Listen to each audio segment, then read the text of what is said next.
Music. Censorship. Music. Censorship. Music censorship began since the Renaissance, Victorian, and Baroque ages.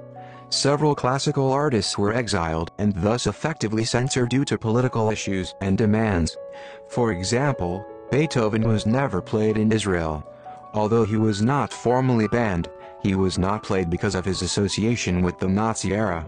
In a later time, on April 15, 1940, a composer by the name of Igor Stravinsky was arrested by the Boston police for the major seventh chord in his arrangement The Star-Spangled Banner.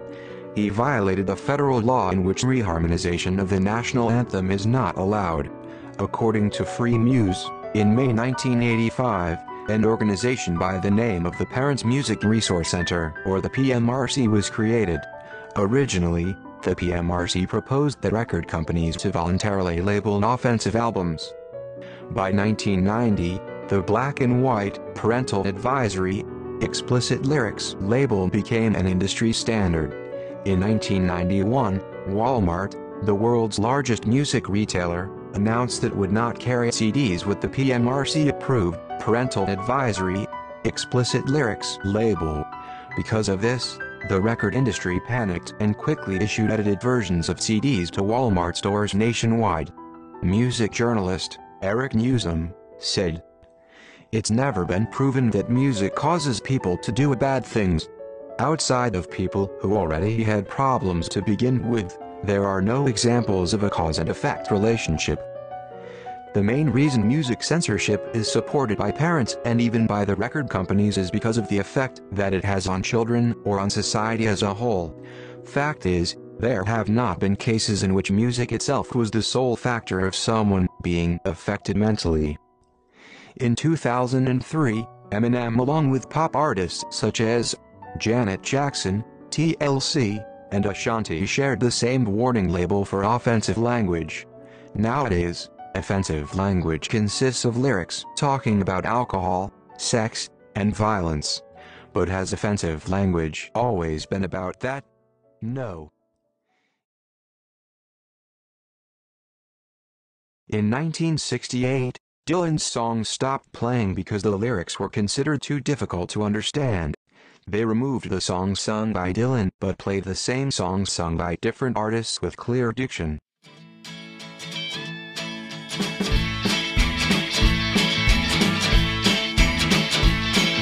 John's in the basement, mixing up the medicine. I'm on the pavement, thinking about the government. Man in the tent, got back down and laid off. Says he's got a bad time, wants to get paid off. Look out, kid, something you did. God knows when, but you're doing it again. You better duck down the alleyway, look for a new friend. The man in the cool skin cap and the big pen. Wants $11 bills, you only got 10. Oh, Maggie comes fleet full of face, full of black suit, talking like he put plants in the bed, but the bone stabbed in the way. Maggie says the men say they must bust early May, or it's from the DA. Look out, kid, no matter what you did, walk on your tiptoes. In the early 1990s, Radiohead's song Creep was banned by the British Broadcast Company and was deemed too depressing for radio audiences. The song was thus removed from the radio stations in Great Britain.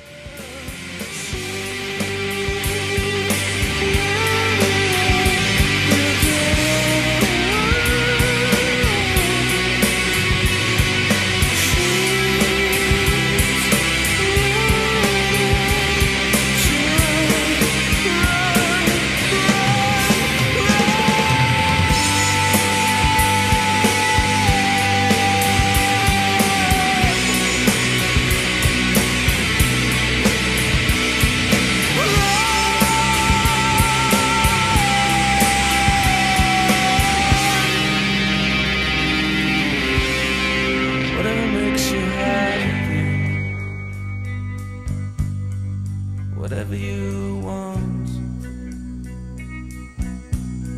you're so fucking special. I wish I was special, but I'm a creep. John Lennon's song Imagine was also banned because it was released during the Vietnam War and was taken as an international anthem of peace.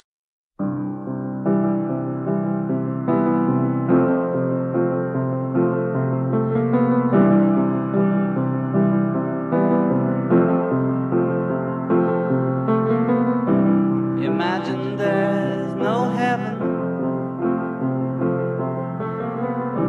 It's easy if you try. No hell below us. Above us only sky.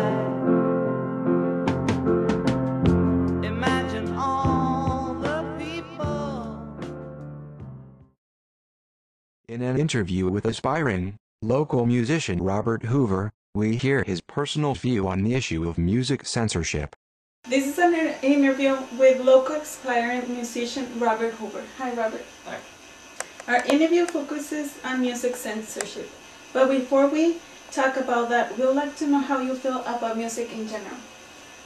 Well, I happen to think music is an art form, much like literature, theater, or art.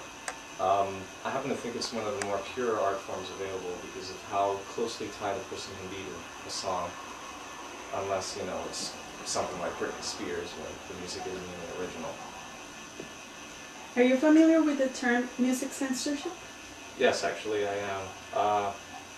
I mean, I understand that people have been against certain forms of music all throughout the ages, whether, for example, it was rock and roll in the 50s or gangster rap in the early 90s. So, I'm kind of sick of it. How do you feel about music censorship? Well, I tend to think that it's mainly people trying to control reality, trying to hide the ugly parts that they don't really agree with, and as a result, they tend to slip into delusion by doing so. What kind of effect do you think it's had on society? I don't really think it's so much having an effect on society as it is society having an effect on music. Like I said, because people try to hide the ugly, harsh truths of realities, things they don't agree with. They tend to push out those things in everything they touch, like music or TV or even newspaper or internet. When people hear the term music censorship, they think of lyrics having profane language. What do you think about that?